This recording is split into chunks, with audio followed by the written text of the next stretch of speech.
Of course, I am sitting here minutes away from one of the main streets that have incubated the biggest protests in the Lebanese capital of Beirut during the past weeks. We have witnessed thousands that took to the street, as you have mentioned, in complete rejection of the designation of Professor Hassan Diab as Lebanon's new prime minister. They doubt his actual independence from the political elite. They do not know this guy to be independent and to be actually representative of the people. The people today are mainly angry because Prime Minister designate Hassan Diab claimed to have met with representatives of the revolution or the uprising, but the people did not elect or choose who these people that Mr. Diab has met with are.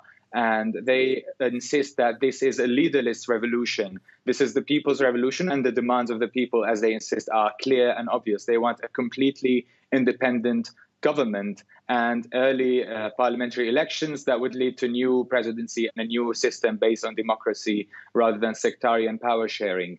The imbalance of those who are supporting Prime Minister designate Hassan Diab definitely makes it harder for him to form an independent government. There's lots of pressure, especially from the Muslim Sunni community, who is given the right to the premiership in this country by the post-colonial and post-civil war sectarian power sharing system, where the president is Maronite Christian, the parliament speaker is Shiite Sunni, Shiite Muslim, and the prime minister is Sunni Muslim. But the mainstream parties and political blocs of the Sunni community are not supporting Mr. Diab, and this has caused also more of an imbalance in the power that's going on. Of course, the people from all sects have come down to the streets in this rejection. They do not trust him. They looked back at his time as an education minister and brought back things that he's done, embezzlement of funds on a book that counts his achievement, an over 1,000-page book that counts his achievements as minister, and other things that people reject. Asser, beyond the doubts over Diab's legitimacy, of course, he's also tasked with this impossible task to form a government within 6 weeks and also to steer the country out of its worst economic crisis. And that almost sounds impossible, as I said. If you can keep it more brief.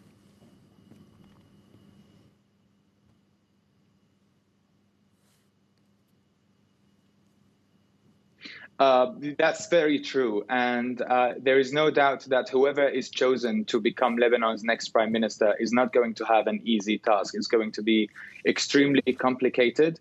There is this mood of distrust and lack of credibility in the Lebanese ruling elite. And this is what the people have rejected.